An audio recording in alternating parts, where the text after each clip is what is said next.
नमस्कार दोस्तों, आप सभी का वेदू और स्मार्ट लर्निंग पे स्वागत है। और मैं आज आपके पहले दिन जो संस्कृत की मैंने बात की थी उस पे आज मेरी क्लासेस चलने वाली है। तो लग जाओ सारे और पेन पेपर उठा लो, क्योंकि आज से आप संस्कृत के वो 30 क्लास को देखोगे जो आपको एग्जाम में 80 मार्क्स दिलाएंगे। तो बिना किसी देर के आज के सेशन की शुरुआत करते हैं संस्कृत का नाम लेकर। तो चलो देखते हैं। सबसे पहले आपका संस्कृत में होता क्या है कि सर पैसेज आपका 10 मार्क्स का पूछा जाता है।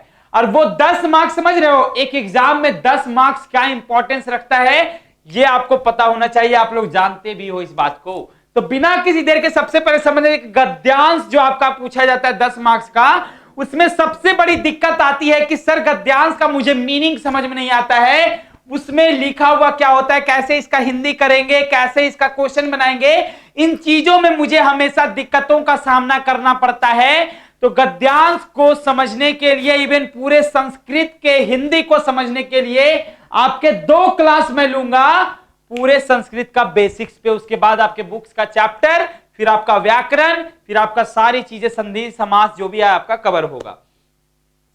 सबसे पहले हम समझते हैं बच्चा इस संस्कृत की बातों को, कि संस्कृत कहता है ना कि हम जो है ना 5 तत्वों से मिलकर बने हुए हैं। जैसे हमारा शरीर जो होता है क्षिति जल गागन पवन समीरा, 5 तत्व से बना शरीरा, सेम उसी तरीके से ये जो संस्कृत है भाई, ये जो संस्कृत है ये भी आपका 5 बातों से मिलकर बना हुआ होता है। देखो ये मैंने लिखा है संस्कृत। अब इस संस्कृत का नाम जैसे ही आएगा तो इस संस्कृत में आपको सिर्फ 5 चीजें देखने को मिलती है, सिर्फ 5 चीजें। और ये 5 चीज होगा क्या क्या। फर्स्ट आपका क्या होता है, देखते जाना सिर्फ और समझते जाना। फर्स्ट आपका जो संस्कृत होता है डिपेंड करता है किस पे, वचन पे। किस पे, वचन पे। वचन पे आपका सबसे पहले संस्कृत डिपेंड करता है। और दूसरा आपका डिपेंड करता है, मैं छोड़ छोड़कर क्यों लिख रहा हूं वो भी मैं समझा दूंगा आपको। दूसरा आपका डिपेंड करता है किस पे, लिंग पे, जो आपका 3 होता है। फर्स्ट आपका वचन पे, दूसरा आपका लिंग पे, और आगे बढ़ते हैं देखते जाते हैं। तीसरा आपका कारक पे, तीसरा आपका कारक पे, ठीक है। फिर चौथा आपका लकार पे। लकार जो है सबसे इंपॉर्टेंट भाग है पूरे ऑल ओवर संस्कृत का, ठीक है। तो लिंग हो गया, वचन हो गया, कारक हो गया, लकार हो गया, और 5वां आपका डिपेंड करता है किस पे, पुरुष पे। तो ये 5 बात है संस्कृत में। पहला कौन सा, अब आते हैं एक एक करके। सबसे पहले वचन की मैं बात करता हूं। अभी तक आपने संस्कृत के इस तरह के एक्सप्लेनेशन को मैं ये विश्वास दिला सकता हूं कि आपने इस तरह से संस्कृत को समझना आपने कभी नहीं शुरू किया होगा। आज मैं आपको संस्कृत के वो चीजें बताऊंगा जहां से आप पैसेज वगैरह, गद्यांश वगैरह बनाना आप क्या करते हो, शुरू कर देते हो। मैं बोल रहा हूं क्या, संस्कृत आपके 5 बातों पर डिपेंड करता है। वचन, लिंग, कारक, पुरुष और लकार, ये 5 बातें होते हैं संस्कृत के। जैसे शरीर में आपका होता है क्या, 5 तत्व से बना शरीरा, संस्कृत भी आपका 5 तत्व से बना होता है। वचन आपके 3 होते हैं। वचन आपके कौन होते हैं, 3 होते हैं। सबसे पहले आपका कौन सा, एक वचन। और इसके बारे में मैं ज्यादा डिटेल तो नहीं दूंगा क्योंकि आपको इसके बारे में पता है कि जब एक संख्या बताता है तो एक वचन, जब 2 संख्या बता रहा है तब क्या होगा आपका द्विवचन, और जब बहुत सारी संख्याओं को बताया जा रहा है तब आपका क्या होगा, बहुवचन। बहुत धमाकेदार तरीके से मैं बताने की कोशिश कर रहा हूं इस संस्कृत को, जो आपको समझना है। यह संस्कृत का वचन आपका 3 बात पे डिपेंड करता है। ये आपको संस्कृत में हमेशा दिखेंगे। जब भी आप कोई संस्कृत का आप देखोगे आपका आगे समझ में आएगा ये चीजें। फिर आपका लिंग जो होता है ये भी आपका 3 तरीके से बटा होता है आपका, जो आपका प्रथम पुरुष में मायने रखता है। ये भी आपका क्या होता है, फर्स्ट आपका पुल्लिंग होगा, फिर आपका यह स्त्रीलिंग होता है। पूरा का पूरा कारक आपका इसी पे डिपेंड है, बालक शब्द रूप, लता शब्द रूप और फल शब्द रूप। ये 3 शब्द रूप मैं आपको याद करवाऊंगा जिससे आपके एग्जाम में मार्क्स कवर होंगे। बहुत सारे मार्क्स इससे कवर हो जाएंगे आपके। इवन 20 मार्क्स तो मान लो आपका कारक से ही रिलेटेड होता है आपका, वो भी समझ में आएगा आपको। पुल्लिंग हो गए, नपुंसक लिंग हो, स्त्रीलिंग हो गए और नपुंसक लिंग हो गए। ठीक है, जो निर्जीव होते हैं वही क्या होता है आपका नपुंसक होता है, लिंग होता है। ठीक है, ये पुल्लिंग, स्त्रीलिंग और नपुंसक लिंग, ये वचन 3 होते हैं, एक वचन, द्विवचन, बहुवचन, और लिंग आपके 3 होते हैं, कौन कौन? पुल्लिंग, स्त्रीलिंग और नपुंसक लिंग। कारक, कारक के बारे में अभी मैं नहीं बताता हूं, बस इतना ही कि कारक आपका कौन कौन होता है? 8 होता है। ये 8 कारक कौन कौन से होते हैं तो देखते जाना। यहां पर से मैं आपका बता रहा हूं, ये कर्ता कारक होता है, 8 होता है। कर्ता कारक होता है, कर्म कारक होता है, मैं देखते जाना, सिर्फ करण कारक होता है। अभी इसके बारे में ज्यादा डिटेल तो नहीं दूंगा, बस समझा रहा हूं, अभी सब एक एक करके देखेंगे हम। कर्ता, कर्म, करण, फिर आपका होता है संप्रदान, फिर कौन होता है? आपादान, फिर कौन होता है? संबंध, संबंध, फिर कौन होता है? अधिकरण, और एक और लास्ट होता है जिसका यूज काफी रेयर है, वो कौन होता है आपका? संबोधन, संबोधन। ये 8 आपके क्या है? कारक हैं। ठीक है, जो आपको जानना है। फिर लकार में आते हैं। लकार आपका कितना होता है टोटल? लकार आपका 5 होता है। 5 लकार में आपके कौन कौन से आ जाते हैं देखना जरा। लट लकार, इसके बारे में बस सबका डिटेल दूंगा। लट लकार होता है, फिर आपका लोट होता है, लोट लकार, फिर आपका लिट लकार होता है, देखते जाना सिर्फ, फिर आपका लिट लकार होता है, फिर आपका एक लंग लकार होता है, और एक और आपका क्या होता है? विधिलिंग होता है। ये 5 आपके लकार होते हैं जो आपको समझना है। ठीक है, ये हो गए आपके लकार। और पुरुष आपके कितने होते हैं? 3 होते हैं। पुरुष आपके कौन कौन होते हैं? एक आपका प्रथम पुरुष, जिसको आप इंग्लिश में थर्ड पर्सन बोलते हो, प्रथम पुरुष। ठीक है, जिसके बारे में बोला जाता है। प्रथम पुरुष के बाद फिर आता है आपका क्या? मध्यम पुरुष, मध्यम पुरुष। ओके, फिर आपका आता है क्या? उत्तम पुरुष। तो ये 5 बातें हैं जो पूरे संस्कृत को क्या बनाती है? बाकी सब्जेक्ट से अलग बनाती है। फिर से मैं एक बार रिपीट कर दूं सारे कंक्लूजन को, कि मैं सबसे पहले बोला कि संस्कृत जो होता है आपका 5 भाग में बटा होता है, और वो 5 भाग संस्कृत के कौन कौन से होते हैं? सबसे पहले वचन, जिसमें एक वचन, द्विवचन और बहुवचन बताया जाता है। एक वचन मतलब क्या? कि जिसमें एक संख्या के बारे में बताया जाता हो, वैसी संज्ञा जो एक संख्या के बारे में बताता हो वो एक वचन। 2 संख्या बता रहा है द्विवचन, 3 संख्या बता रहा है बहुवचन। फिर आपका होता है लिंग में, लिंग आपका 3 तरीके का, पुल्लिंग, स्त्रीलिंग, नपुंसक लिंग। इसका यूज आप जब करोगे ये कारक में, आपका बालक शब्द रूप वगैरह में ये बहुत काम आने वाला है। फिर आप प्रथम पुरुष, मध्यम पुरुष और उत्तम पुरुष में भी इसका मीनिंग्स वगैरह अलग अलग देखोगे। ठीक है, फिर आपका लिंग के बाद आता है क्या? कारक। कारक आपका टोटल 8 होता है, आपने बचपन में भी पढ़ा हुआ। कर्ता ने कर्म को करण से, संप्रदान के लिए आपादान से, संबंध काके की, अधिकरण में, पर, संबोधन हे हो अरे, ये सब बोलते हैं। मतलब कि एक इंटरजेक्शन में इसको क्या, सॉरी, एक वर्ड में इसको बोलते हैं पुकारो नाम से। तो ये आपका क्या होता है? कारक होता है 8। फिर आपका आता है लकार। लकार आपके 5 होते हैं, कौन कौन से? लट लकार, लोट लकार, लिट लकार, लंग लकार, विधिलिंग। लट लकार मतलब होता है वर्तमान काल, जिसको आप प्रेजेंट टेंस बोलते हो। फिर आपका लोट लकार होता है जो अनुज्ञावाचक होता है। अनुज्ञा मतलब आदेश देना। जब आदेश देते हैं तो वहां पर क्या होता है? लोट लकार हो जाता है। जैसे तुम खेलो, मैं जाऊं, वह पढ़े, इस तरीके से। ठीक है, लंग लकार मतलब होता है लिट लकार। लिट लकार मतलब होता है फ्यूचर टेंस, भविष्यत काल। वो आपका लिट लकार को दिखाता है। उसके बारे में मैं एक एक करके डिटेल आपको दे दूंगा और सारे लकार के बारे में बता दूंगा। लंग लकार होता है भूतकाल। लंग लकार मतलब भूतकाल होता है वो। और विधिलिंग मतलब होता है सलाहवाचक, सलाह सजेशन देना। जैसे आपका तुम्हें खेलना चाहिए, उसे पढ़ना चाहिए, मुझे जाना चाहिए, उसे खाना चाहिए, ये सारी चीजें जब दिखेगी तब आपका क्या होगा? विधिलिंग होगा। और लास्ट आपका मोस्ट इंपॉर्टेंट क्या? पुरुष। पुरुष आपके 3 होते हैं, कौन कौन से? प्रथम पुरुष, जिसको आप थर्ड पर्सन बोलते हो, मध्यम पुरुष सेकंड पर्सन, और उत्तम पुरुष क्या? First person. ये 3 आपके पुरुष होते हैं।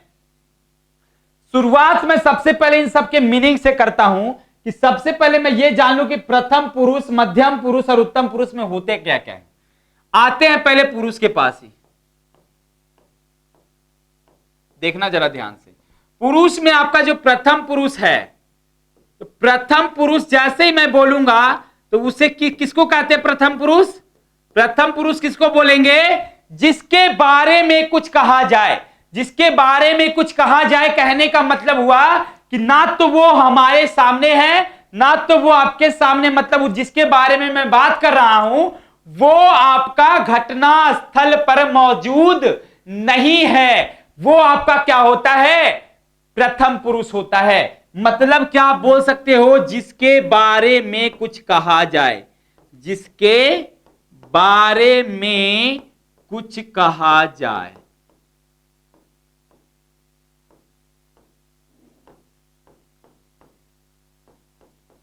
समझ गए? जैसे इसमें आएगा क्या क्या, जिसके बारे में कुछ कहा जाए, वही आपका क्या होता है? प्रथम पुरुष होता है। एग्जाम्पल के लिए भाई देखो, जैसे मैं बोल रहा हूं क्या राम, तो राम जो हो गया वो आपका क्या होता है? पुल्लिंग होता है, या इसको आप बोल सकते हो क्या प्रथम पुरुष है। राम के बारे में बोले मैंने, राम ना तो आपके पास है अभी फिलहाल, ये जो मैं बात कर रहा हूं आपसे या हमसे, तो इस वाले सिचुएशन में आपका राम नहीं, लेकिन राम के बारे में बात चल रही है ना। तो जिसके बारे में, to tell about something about someone, जब किसी के बारे में कुछ बोला जाता है तो वही आपका क्या होता है? प्रथम पुरुष होता है। तो अब एक बात समझते हैं क्या, सबका मीनिंग समझते हैं, आपका आता क्या क्या है। तो प्रथम पुरुष में आपका सबसे पहले एक वचन, इधर हम क्या कर देते हैं? एक वचन करते हैं। इधर आपका मैं द्विवचन कर देता हूं। सबका मीनिंग पहले समझेंगे तब ना आगे बढ़ेंगे भाई। और इसका क्या कर देता हूं मैं? बहुवचन कर देता हूं। ठीक है, बहुवचन। अब देखना, बात को समझना। एक वचन, द्विवचन और बहुवचन। एक वचन में जैसे वह है, वह होता है ना, तो वह पुल्लिंग के लिए अलग होगा। वह यदि स्त्रीलिंग है तो उसके लिए अलग होगा। मैं बताता हूं क्यों। और वह यदि नपुंसक लिंग है तो उसके लिए क्या होगा? अलग मीनिंग होगा। जैसे आप इंग्लिश में आ जाओ, इंग्लिश में जब वह मेल के लिए होता है तो क्या बोलते हैं? जैसे बोलते हैं वह जाता है तो ही गोज, बोलते हो ना। वह जाती है तब क्या बोलते हैं? She goes. और वह मतलब खेलता है या फिर वह गिरता है, मतलब समझ सकते हो कि वो आपका न्यूटर जेंडर के बारे में बोला जाता है, नपुंसक लिंग के बारे में। तो वहां पर क्या होता है? इट फॉल्स, वह गिरता है। तो कहीं पर ही मतलब मेल बता रहा है, कहीं पर सी मतलब फीमेल बता रहा है, कहीं पे इट मतलब क्या बता रहा है? वो न्यूटर जेंडर को दिखा रहा है। वही यहां पर तीनों का मीनिंग संस्कृत में भी आपका क्या हो जाता है? अलग हो जाता है। तो वह जब पुल्लिंग के लिए हो तो वो क्या होता है? सह होता है। सह। ठीक है, सह। समझ रहे हो बात को? सह होता है। वह यदि स्त्रीलिंग में हो तब क्या होगा? सा हो जाएगा, सा। ठीक है, वह यदि स्त्रीलिंग में हो तब क्या हो जाएगा? सा। और वह यदि नपुंसक लिंग में हो तब क्या होगा? तत्। तो वह जब पुल्लिंग में होता है तब सह होगा, वह जब स्त्रीलिंग में हो तब सा होता है, और वह जब नपुंसक लिंग में हो तब क्या होगा? तत् होगा।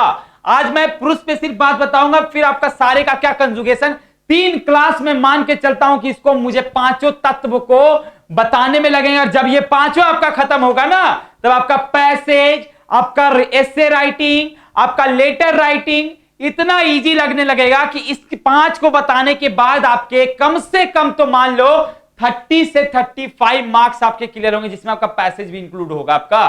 फिर आपका थोड़ा बहुत आता है संधि समास पढ़ाना। बुक्स वाला जब पढ़ाऊंगा तो आपको लगेगा अच्छा यही तो था सर। अरे आपको यही दिखने वाला है, बस पढ़ाने की देर है। कहां पर ती लगेगा, कहां पर तह लगेगा, कहां पर तू लगेगा, कहां पर अह लगेगा, हर चीजों के बारे में बात होगी। पहले 2 क्लास या 3 क्लास में यही बताने वाला हूं। ठीक है, तो ध्यान से बस जुड़े रहना। आपके में 80 में से 80 मार्क्स लाने की जिम्मेवारी मेरी है, मेहनत आपका होगा। मेहनत जिस तरीके से मैं बोल रहा हूं वैसे करोगे, आपके मार्क्स काटने के कोई भी चांसेस नहीं बनते, क्योंकि संस्कृत और मैथ्स 2 ऐसे सब्जेक्ट होते हैं जो आपके मार्क्स इस बात पर डिसाइड करते हैं कि आपने क्या बनाया है।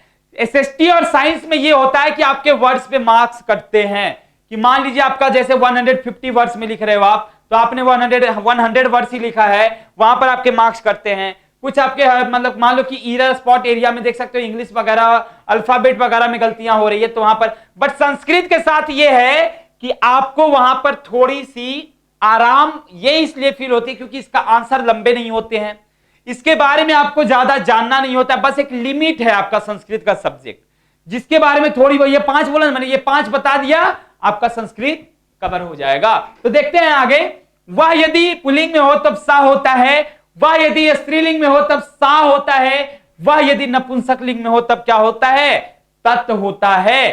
ठीक है, अब इसमें आ जाते हैं। अब वह बोलने का मतलब है कि वो ऐसे इंसान के बारे में कि वह जा रही है, वह देखो जा रही है, मतलब कि मैं ना तो आपके बारे में बोल रहा हूं ना अपने बारे में बोल रहा हूं, किसी के बारे में बोल रहा हूं कि वो जा रही है। ठीक है, तो वो आपका क्या होता है, प्रथम पुरुष होता है। आते हैं दूसरी बात में, ये हो गया आपका प्रथम पुरुष, एक वचन के प्रथम पुरुष एक वचन ये हुआ। अब प्रथम पुरुष द्विवचन में आते हैं। प्रथम पुरुष द्विवचन में सबसे पहला वे दोनों, वे दोनों मतलब दो लोगों के बारे में बात चलेगी ना, यहां पे पुल्लिंग के लिए अलग, वे दोनों स्त्रीलिंग के लिए क्या होगा वो देखेंगे, और वे दोनों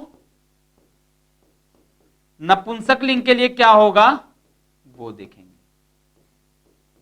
ठीक है, वे दोनों पुल्लिंग में क्या होगा वो देखेंगे, वे दोनों स्त्रीलिंग में क्या होगा वो देखेंगे, और वे दोनों नपुंसक लिंग में क्या होगा वो देखते हैं। तो यही मैं आपको बताने वाला हूं, बस देखना ध्यान से, सबका मीनिंग देखते हैं। पुल्लिंग में वे दोनों का क्या हो जाता है, तो हो जाता है, तो ता पर अ की मात्रा तो हो गया ये तो। ठीक है, फिर आपका वे दोनों यदि स्त्रीलिंग में हो तब क्या हो जाता है, ते हो जाता है, ते।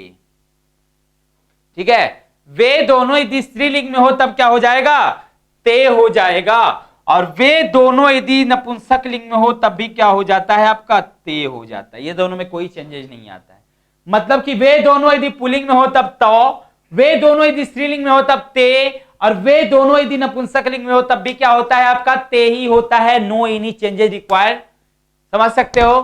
ठीक है, फिर आपका आता है थर्ड आपका बहुवचन। बहुवचन में आपका जब देखते हैं तो सबसे पहले वे सब, देखना बहुवचन में क्या होगा, वे सब ही होगा ना, वे सब जाते हैं, वे सब खाते हैं, वे सब सोते हैं, ये सारी चीजें आपके किस में आएगी, बहुवचन में आएगी। ठीक है, वे सब पुल्लिंग में, फिर वे सब स्त्रीलिंग में, और वे सब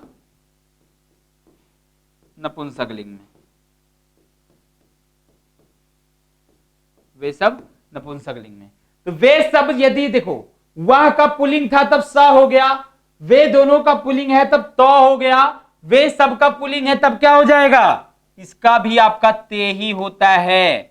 वे सब पढ़ती हैं तो ते पठंती, पढ़ता है सॉरी वो पढ़ते हैं तो ते पठंती हो जाता है वहां पे। ठीक है, पढ़ते हैं।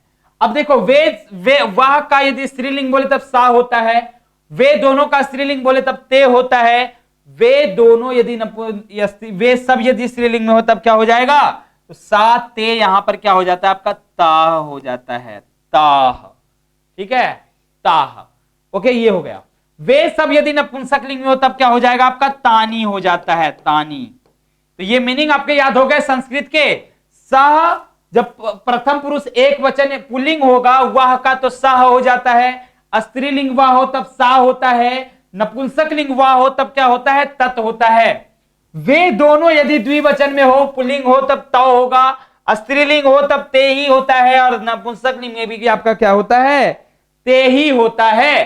ठीक है, वे सब यदि पुल्लिंग में हो तब भी ते होगा, वे सब यदि स्त्रीलिंग में हो तब ताह हो जाता है, ताकर ता पे दो गो बिंदु विसर्ग वाला लगाते हैं, और वे सब यदि नपुंसक लिंग हो तब भी क्या हो जाता है, तानी होता है, वो तानी। ये सारी बातें आपके प्रथम पुरुष की थी जिसके बारे में इतना सारा मीनिंग आपको क्या करना, मैं तो बोलते बोलते भी याद हो गया होगा आप लोग को, क्योंकि मैं इतना बोल ही रहा हूं कि आपको याद हो गया होगा यहां पे। ठीक है, तो ये आपका होता है प्रथम पुरुष। दूसरा आते हैं आपका क्या, प्रथम पुरुष आपका क्लियर हो गया। अब आते हैं आपका क्या, मध्यम पुरुष में। देखना,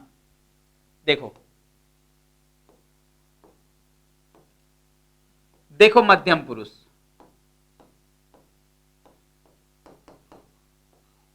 मध्यम पुरुष क्या होता है, मध्यम पुरुष के बारे में जानते हैं। तो भाई मध्यम पुरुष मतलब होता है क्या, सुनने वाला। सुनने वाला मतलब श्रोता जो होता है, नहीं बोलते श्रोतागण कृपया ध्यान दें, तो सुनने वाले लिसनर को बोलते हैं क्या, हम मध्यम पुरुष बोलते हैं। तो यहां पर आप लिख दिया क्या, सुनने वाला, जिसको हम ब्रैकेट में लिख देते हैं एक वर्ड में क्या, श्रोता। श्रोता, ठीक है, श्रोता मतलब सुनने वाला। तो यहां पर बोलोगे सर क्या इसका भी मीनिंग क्या क्या हो सकता है, तो श्रोता सुनने वाला कौन है, आप हो, तुम है, तुम दोनों है, तुम सब है। एक वचन है तब तुम होगा, द्विवचन है तब क्या, तुम दोनों होगा, और जब बहुवचन है तब क्या हो जाएगा, तुम सब होगा। तो ये हो गई हिंदी की बातें। अच्छा अब इंग्लिश में थोड़ा सा आते हैं। तुम यदि तुम जाते हो तब क्या बोलते हो, यू गो बोलते हो ना। तुम जाती हो तब क्या, यू का मीनिंग चेंज हो जाता है। जैसे वह का ही, सी और इट होता है ना तीन में, आपका यदि मैस्कुलिन होता है तब ही होता है, फेमिनिन होता है तब सी होता है, और न्यूटर जेंडर होता है तब इट हो जाता है। क्या तुम के साथ भी, सेकंड पर्सन के साथ भी ये केस आते हैं क्या, तुम का भी यू होता है, यदि लड़का हो तब भी, लड़की हो तब भी, और कोई और न्यूटर जेंडर हो तब भी। तो इसमें कोई चेंजेस नहीं आता है। संस्कृत में भी वही बात है कि सिर्फ आपका जितना भी चेंजेस देखने को मिलते हैं वो सिर्फ आपके थर्ड पर्सन यानी कि प्रथम पुरुष में ही देखने को मिलते हैं। बाकी में जो आपका मैं का मीनिंग है पुल्लिंग में, तुम का मीनिंग है पुल्लिंग में, वही आपके बाकी सब में भी रहने वाले हैं। तो सुनने वाला जैसे आपका क्या बोले, ये आपका एक वचन है, मान लेते हैं यहां पे, ये आपका द्विवचन है, और इधर आपका क्या है, बहुवचन है, बहुवचन। एक बात बताना जरा, एक वचन में क्या होगा आपका बता सकते हो, तुम होगा ना, तुम क्या जानो। देखो तुम का क्या होगा, तो तुम का चाहे मैस्कुलिन हो, फेमिनिन हो, न्यूटर हो, सारे में आपका क्या हो जाता है, त्वम ही होता है, त्वम। और त्वम को लिखने के दो तरीके, त्वम आप मां हलंत को भी दिखा सकते हो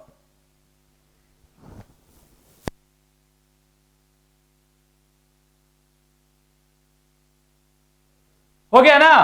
तुम का क्या होता है, त्वम होता है, जब आपका लड़का हो तब भी, लड़की हो तब भी। इसको लिखने के दो तरीके, त्वम ऐसे भी हो सकता है और त्वम ऐसे भी हो सकता है, दोनों सही है आपका, ठीक है, दोनों सही है आपका, ठीक है। फिर आपका तुम दोनों का आता है, तुम मतलब क्या, एक वचन, तुम दोनों मतलब क्या, बहु द्विवचन में आ जाएंगे आपके। फिर इसको पहले डैश दे दो आप, तुम दोनों,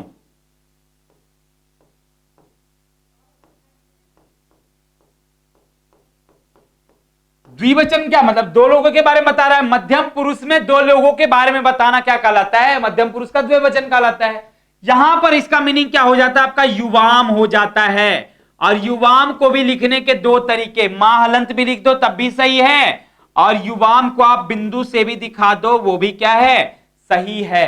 तो तुम का त्वम, तुम का त्वम, मां हलंत दो बिंदु दो, दोनों बात क्या है आपका, सेम है, बराबर है, समान है।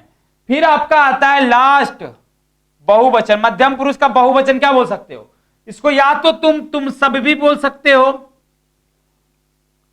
तुम सब भी सही है, नहीं तो इसी को दूसरे नाम से भी कभी कभी देखने को मिलता है, तुम लोग, दोनों सही है। तुम लोग बोलो या तुम सब बोलो, बात तो बराबर ही है ना, दोनों तो आपका मध्यम पुरुष ही कहलाएगा। तो मतलब ये कि तुम सब का मीनिंग क्या हो जाता है, यूयम। ध्यान से देखना, यहां पर आपका ये दीर्घऊ है, यूयम जब लिखोगे तो यू जो दीर्घऊ आएगा वो बड़ी वाली यू आएगी, लेकिन जब युवाम लिखते हो तब हर्षऊ आता है। इस बात का ध्यान देना, गड़बड़ाना मत। युवाम मतलब हर्षऊ वाला ऊ, और यूयम मतलब दीर्घऊ वाला यू आएगा।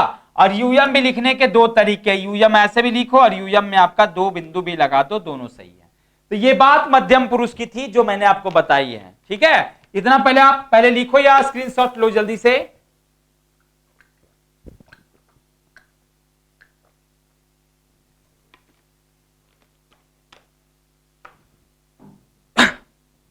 अब देखो मध्यम पुरुष हो गए आपके, तुम का क्या होता है, त्वम होता है, तुम दोनों का युवाम होता है, तुम सबका यूयम होता है। इतनी बात क्लियर हो गई। अब आगे आते हैं और देखते हैं क्या उत्तम पुरुष लास्ट। ये क्या आता है आपका फिर उत्तम पुरुष। उत्तम पुरुष किसको बोलेंगे? अरे भाई उत्तम पुरुष मतलब क्या हो गया? जो बोला, इतना देर से मैं भूख रहा था ना, इतना देर से मैं बोल रहा था, पानी भी पीना पड़ गया फाइनली, क्योंकि लगातार बोले जा रहा था, गला सूख रहा था मेरा। तो जो बोलने वाला होता है वो कौन होता है? आपका उत्तम पुरुष होता है। मतलब क्या, यहां पे लिख दो आप, क्या? बोलने वाला। बोलने वाला अर्थात ब्रैकेट में कर दो क्या आप, वक्ता जो होता है, वक्ता, स्पीकर। स्पीकर कौन होते हैं? आपके फर्स्ट पर्सन होते हैं। मैं हो गया, हम दोनों हो गया, हम सब हो गया, ये सब क्या है आपके उत्तम पुरुष में ही आएंगे ना। फिर से वही कहानी है दोहरानी आपके साथ कहानी। देखो, एक वचन ये, द्विवचन ये, और बहुवचन ये। एक वचन, द्विवचन, बहुवचन। जब आपका मैं होता है तो चाहे पुल्लिंग हो, मैंने क्या बोला, मध्यम पुरुष में ये मैटर नहीं करता है कि वो कौन सा जेंडर है, कौन सा लिंग है, पुल्लिंग रहे, नपुंसक लिंग रहे, स्त्रीलिंग रहे, नो मैटर, मीनिंग आपका वही होगा एज इंग्लिश में जैसे हम फॉलो करते हैं। ठीक है, तो मैं का क्या हो जाता है यहां पे, अहम हो जाता है, अहम। अहम मत, या फिर दो बिंदु भी लगा सकते हो, दोनों का दोनों सही है ये। ठीक है, अहम। ठीक है, ये हो गया आपके, ये पहला। दूसरा आपका होता है हम दोनों।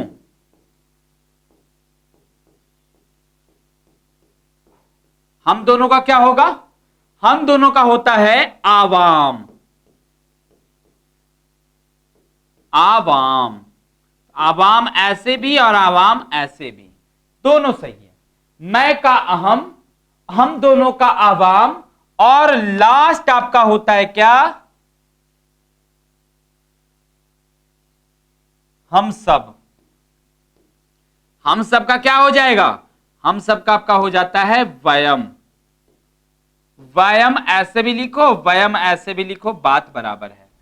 तो ये आपका हो गया पूरा का पूरा जो पुरुष होता है, सबका मैंने मीनिंग क्लियर किया। आपने सारे मीनिंग्स को होप्स तो आपने देखते देखते याद हो गया होगा आपको, ये तो मैं गारंटी दे सकता हूं, क्योंकि सारे मीनिंग्स को मैंने क्या किया है, समझा है, देखा है, परखा है।